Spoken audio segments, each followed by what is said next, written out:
live. Genesis chapter 42 is coming next. Welcome back, everybody.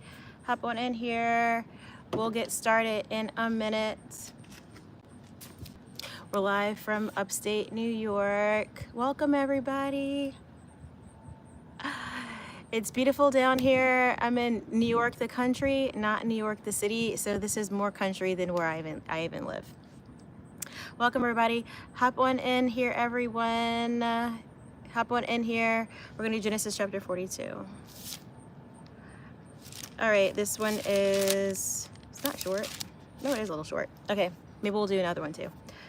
When Jacob learned that there was grain for sale in Egypt, he said to his sons, "Why do you look at one another?" And he said, "Behold, I have heard that there is grain for sale in Egypt. Go down and buy grain for us. Go down and buy grain for us there, that we may live and not die." So 10 of Joseph's brothers went down to buy grain in Egypt, but Jacob did not send Benjamin, Joseph's brother, with his brothers, for he feared that harm might happen to him. Thus, the sons of Israel came to buy among the others who came, for the famine was in the land of Canaan.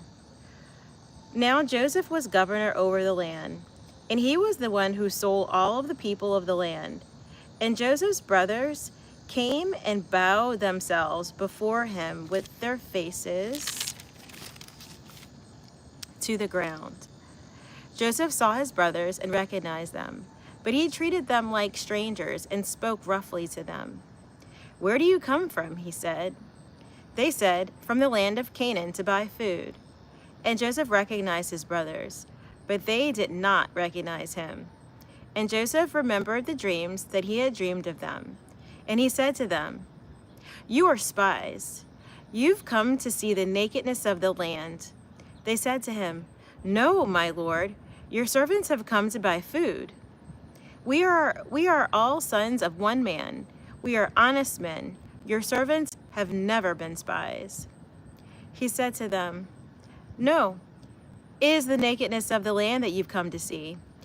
And they said, "We, your servants, are 12 brothers, the sons of one man in the land of Canaan. And behold, the youngest is this day with our father, and one is no more." But Joseph said to them, "It is as I said to you, you are spies. By this you shall be tested." Welcome back, everybody. We're on Genesis chapter 42. Welcome back, welcome back. Hi. Hi, everybody. Welcome. We're live from upstate New York, everybody. And believe it or not, it's hot and sweaty up here. But look, I'm not complaining. I'm not complaining. I'm leaving today, and it's okay if I'm hot and sweaty for just today, because I rather the sun than the cold. I used to work up here, so I know. I know it gets cold. I'm not built for this kind of weather. Welcome, everybody. I got Bubble skincare. That's sweet. Thank you. I actually use my own skincare. I just never put it for sale because I got busy. Too busy to put it on my website, but I'll get to it at some point this year. Welcome, welcome. But yes, welcome, everybody. We're doing Genesis chapter 42. If you guys want to listen and talk through it, we just did Genesis chapter 41. I'll publish it in a little while when I have time to, like, you know, do all the descriptions and stuff. I just got a little busy. But welcome, everybody. Hey, everybody. Welcome back. We're live from New York. We're doing Genesis chapter 42. We just finished the whole chapter 41 with all the dreams of Joseph, which is actually a pretty good chapter. I really like that one. So now we're on Genesis chapter 42. And the stories of Joseph are absolutely epic. So come one, come all. Okay, so where were we? So Joseph said to them, "No, it's the nakedness of the land that you've come to see." And they said, "We, your servants, are 12 brothers, the sons of one man in the land of Canaan. And behold, the youngest is this day with our father, and one is no more." But Joseph said to them, It is as I said to you, you are spies. By this you shall be tested. By the life of Pharaoh, you shall not go from this place unless your youngest brother comes here. Send one of you, and let him bring your brother. While you remain confined, that your words may be tested, whether there is truth in you, or else by the life of Pharaoh. Surely you are spies. And he put them all together in custody for 3 days. On the third day, Joseph said to them, do this, and you will live. For I fear God. If you are honest men, let one of your brothers remain confined where you are in custody, and let the rest go, and carry grain for the famine of your households. And bring your youngest brother to me. So your words will be verified, and you shall not die. And they did so. Then they said to one another, in truth, we are guilty concerning our brother, and that we saw distress of his soul when he begged us, and we did not listen. That is why this distress has come upon us. And Reuben answered them, Did I not tell you not to sin against the boy? But you did not listen. So now there comes a reckoning for his blood. They did not know that Joseph understood them, for there was an interpreter between them. Then he turned away from them and wept. And he returned to them and spoke to them. And he took Simeon from them and bound him before their eyes. And Joseph gave orders to fill their bags with grain, and to replace every man's money in his sack, and to give them provisions for the journey. This was done for them. Then they loaded their donkeys with their grain and departed. And as one of them opened his sack to give his donkey fodder the lodging place, he saw his money in the mouth of his sack. He said to his brothers, My money has been put back. Here it is in the mouth of my sack. At this, their hearts failed them. They turned, trembling to one another, saying, What is this that God has done to us? When they came to Jacob, their father, in the land of Canaan, they told him all that had happened to them, saying, The man, the Lord of the land, spoke roughly to us, and took us to be spies of the land. But we said to him, We are honest men. We've never been spies. We are 12 brothers, sons of one father. One is no more, and the youngest is this day with our father in the land of Canaan. Then the man, the Lord of the land, said to us, By this I shall know that you are honest men. Leave one of your brothers with me, and take grain for the famine to your households, and go your way. Bring your youngest brother to me. Then I shall know that you are not spies, but honest men. And I will deliver your brother to you, and you shall trade in the land. As they emptied their sacks, behold, every man's bundle of money was in his sack. And when they and their father saw their bundles of money, they were afraid. And Jacob, their father, said to them, You have bereaved me, my children. Joseph is no more, and Simeon is no more, and now you would take Benjamin? All this has come against me. Then Reuben said to his father, Unalive my 2 sons if I don't bring him back to you. Put him in my hands. I will bring him back to you. But he said, My son shall not go down with you, for his brother is unalived, and he is the only one left. If harm should happen to him on the journey that you are to make, you would bring down my gray hair with sorrow to Sheol. What an interesting chapter. That was Genesis chapter 42. What time is it where I am? It's 1:59 p.m. Eastern time in upstate New York. Hi, Arcely. Hi, Brandy. Hi, Emmy. Hi, Simona. Hi, Max. Welcome, everybody. Be sure to like and share the stream. We're in Genesis chapter 42. So yeah, this is an interesting one. This is an interesting fast chapter. This chapter is all about how when Joseph became a powerful man under the Pharaoh, he was basically second under the Pharaoh, how the tables kind of turned, where Joseph had once been the one who was the victim in the family, been tormented by the brothers, had to be the one who struggled a lot being in prison. Now Joseph was in a position of power, and he's able to kind of rule and reign over all of his brothers. And he's in a position where he could actually make his brother's life miserable, or he could help them out. And so we could see how God has been with Joseph all through his difficult years, and now he's finally been elevated to that position of power. And what is he doing with that position of power?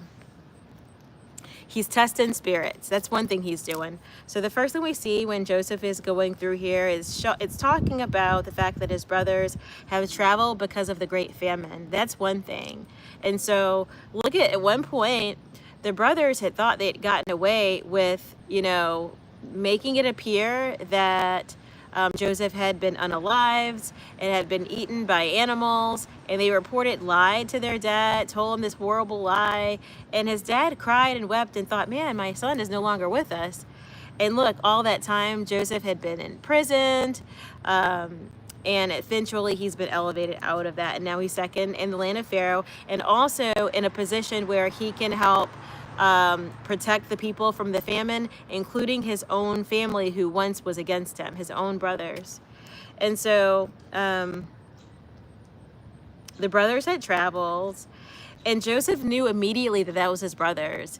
He knew them, and there was also an interpreter there, so he understood the new language plus his native tongue. So his brothers evidently were speaking in their native tongue all the little secrets about, oh, look, this is all this trouble that's coming to us because look at how we did our brother dirty, and now look at all of it's coming back to us. And they were talking among themselves in their own language, but Joseph could understand. And you see his reaction to it. Like, Joseph's his heart didn't get hardened to his brothers. You guys notice that in this chapter? That as much wrong had been done to him. It had been years since he had seen his brother. He had been through prison. He had been accused of rape with Potiphar's wife. All of these things had happened to him. He was enslaved for some time. But all this time, he remained faithful. He was waiting on the Lord. And at the end of the day, he was elevated to a position of power. And now that he's in that position of power, all the dreams that God had originally given him are beginning to come to pass. Look at how his brothers had come before him, and they had been in a position where they were bowing. They were saying, your servants have come before you to buy food, these kinds of things. So notice how his brothers how the tables have turned. And his brothers had traveled all the way from the land of Canaan to buy food. I should plug in my phone because my phone's always low battery. You guys know how that goes. Welcome, everybody. Be sure to like and share the stream.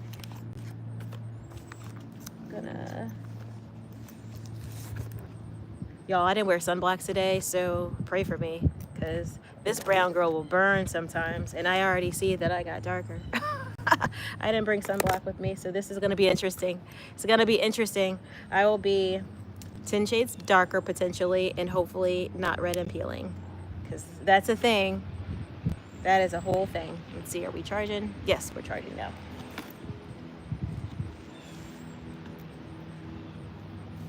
All right. It wasn't even sunny a few minutes ago. What's up with that?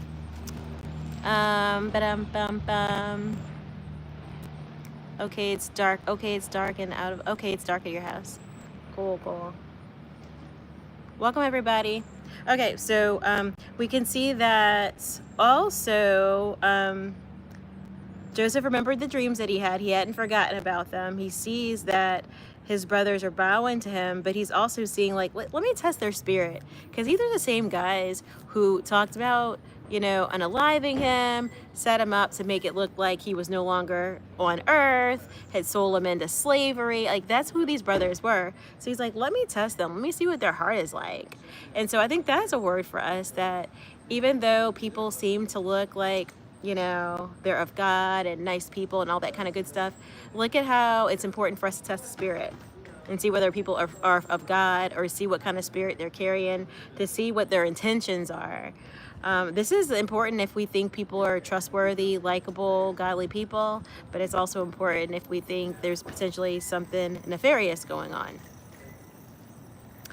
And so the men said that they were never spies. They told a bit of their story, not their whole story. They left out the part where they caused harm to their one brother named Joseph. They left that part out and just said he's no more, is what they described it as.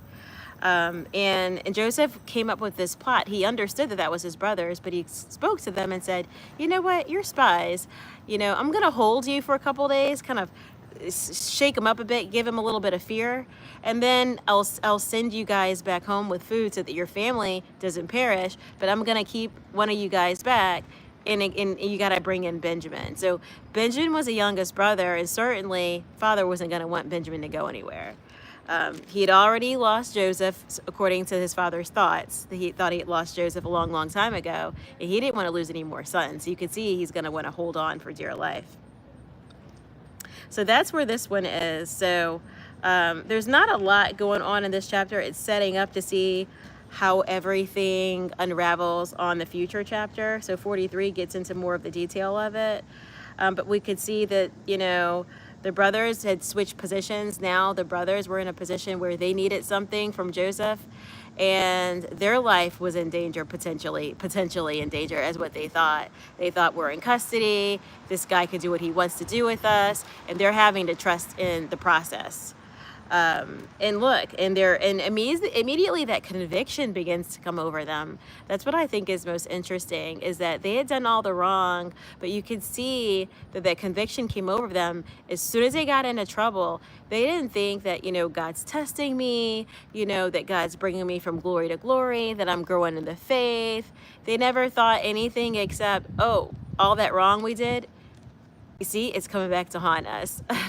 So it's amazing at how when all these bad things happened to Joseph, he never thought God was out to get him, but he just wanted the relief from God. He never thought, oh, wow, God's out to get me.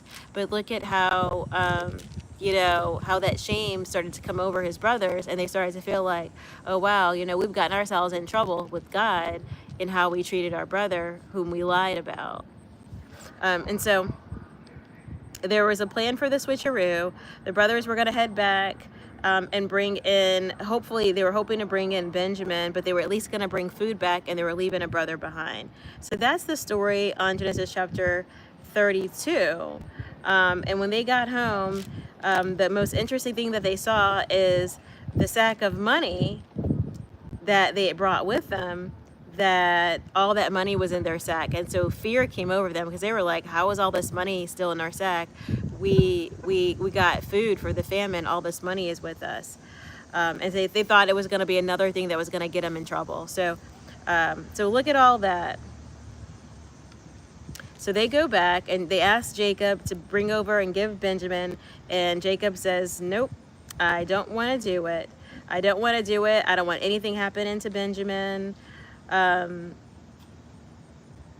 so that's where we left off. Jacob doesn't want anything to happen to Benjamin, so he doesn't want to relieve the family of Benjamin. So we will hang up and we'll come back. We'll do Genesis chapter 43 in just a little bit. Bye, everybody.